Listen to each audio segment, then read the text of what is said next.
impressionante perceber como as pessoas gostam de coisas, daquilo que se vê, se usa, daquilo que está ao alcance das mãos.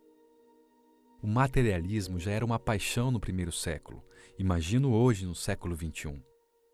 As pessoas gastam seu tempo apenas para acumular coisas que ocupam espaço nas prateleiras e gavetas da vida. Não, o ópio do povo não é a religião. É o Deus chamado dinheiro. Embalados nessa pregação da falsa prosperidade, a humanidade tem se autodestruído nos encantos das luzes daquilo que é temporal.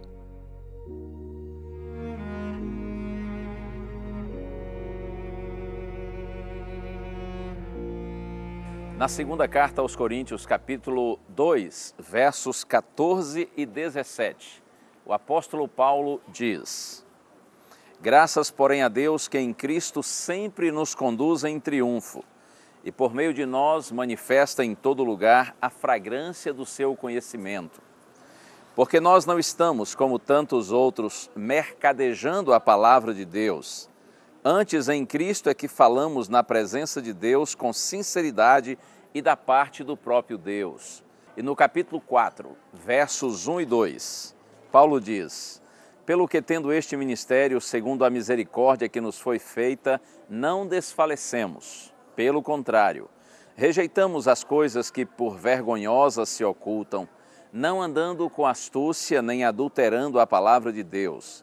Antes nos recomendamos à consciência de todo homem, na presença de Deus, pela manifestação da verdade.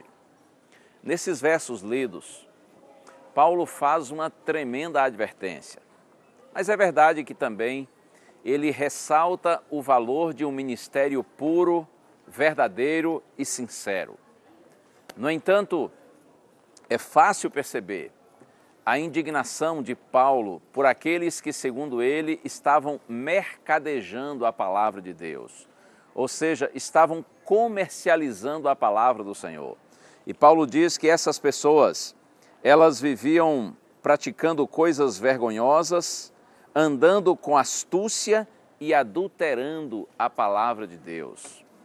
Se isso acontecia nos dias de Paulo, o que ele diria em relação ao nosso tempo, à nossa realidade, com a chamada teologia da prosperidade, ou evangelho da prosperidade, um ensino falso, um pseudo-evangelho, que ilude e engana as pessoas, com todo tipo de promessas de cura, de libertação e de prosperidade financeira.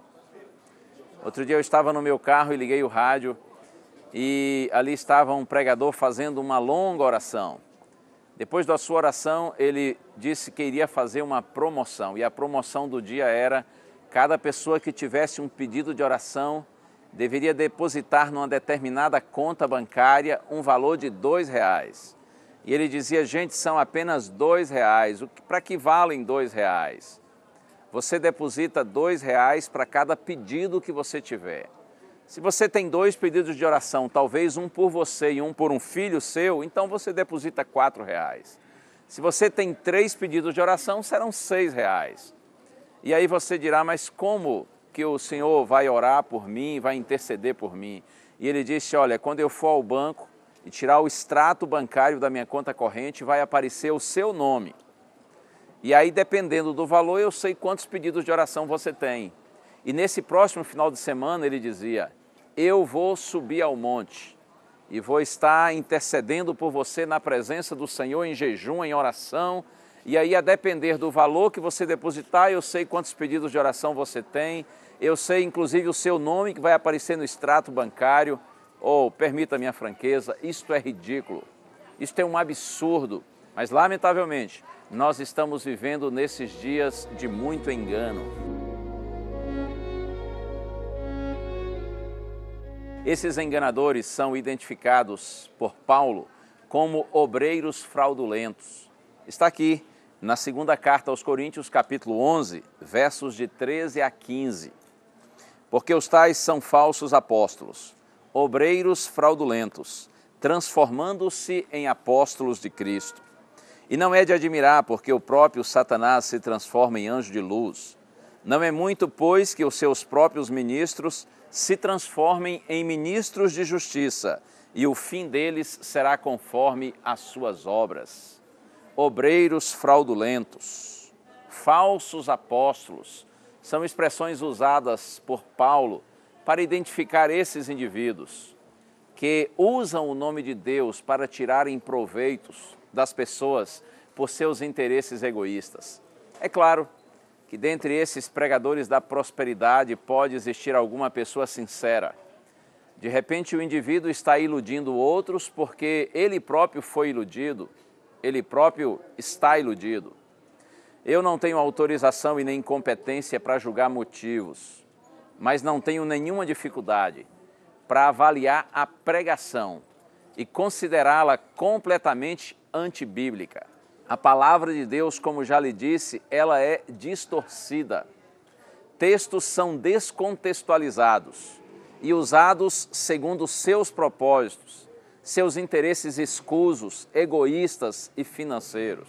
Será que nesse momento estou falando para algum pregador dessa chamada teologia da prosperidade? Eu quero lhe dizer que Deus lhe chama, Deus lhe convida para viver e anunciar o Evangelho bíblico, o Evangelho eterno, o Evangelho que de fato salva e liberta, que transforma e santifica, o Evangelho do qual nós não temos com que nos envergonhar. Não essa pregação enganosa e mercenária, que ilude as pessoas com a intenção de tirar dinheiro delas, usando o nome de Deus. Se você está nesse meio, saia dele enquanto há tempo. Peça perdão a Deus e à sua igreja e viva dignamente o ministério da palavra. Um outro aspecto importante tem a ver com a questão do dizimar e ofertar. Seria este um ensino bíblico? Eu posso lhe assegurar que sim. No entanto, precisamos saber que nós dizimamos e ofertamos não pelo que nós queremos receber de Deus, mas pelo que nós já recebemos do Senhor. Dizimamos e ofertamos como expressão de reconhecimento e gratidão a Deus. Reconhecimento de que Ele é o Senhor, Ele é o Criador, Ele é o provedor de todas as nossas necessidades. E a oferta, ela expressa nossa gratidão a Deus, porque Ele é Senhor e também Salvador. Eu posso lhe dizer que o dízimo revela a sua fidelidade ao Senhor e a oferta é uma expressão da sua gratidão a Deus. Mas olha, um outro ponto também muito importante. Conforme o texto que nós lemos, Paulo diz que alguns estavam mercadejando ou comercializando a palavra de Deus. Se havia alguém vendendo a palavra, é porque certamente havia alguém comprando. Se o Evangelho da prosperidade hoje tem muito sucesso, não só porque existem pregadores da prosperidade, mas existem também os consumidores desse tipo de Evangelho. E permita-me a franqueza, se você tem vivido consumindo esse tipo de pregação, acredite, Deus, Ele não abençoa gente interesseira e gananciosa, que quer usá-lo para se dar bem, que quer fazer algum tipo de troca ou de barganha vantajosa com Deus. Costumo dizer que os homens enganam e são enganados, mas o Senhor a ninguém engana e por ninguém é enganado. E ainda eu diria para você que essa questão de as doações levadas à igreja em forma de dízimos e ofertas, parte dessas doações serem usadas para o pagamento de salários de pregadores, de líderes religiosos, isso está ok. Segundo a Bíblia, não há nenhum problema nesse sentido. Paulo até chega a dizer que o obreiro é digno de seu salário, que aquele que prega o Evangelho, que viva do Evangelho. Mas é óbvio que isso não significa que os pregadores devem receber salários astronômicos para ostentarem em suas mansões, seus aviões e suas fazendas. O pregador, o pastor, deve ter uma vida digna, porém simples.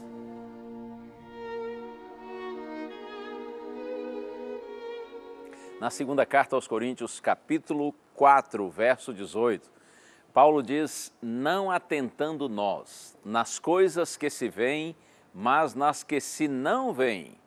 Porque as coisas que se veem, ele diz, são temporais, e as que não se veem são eternas.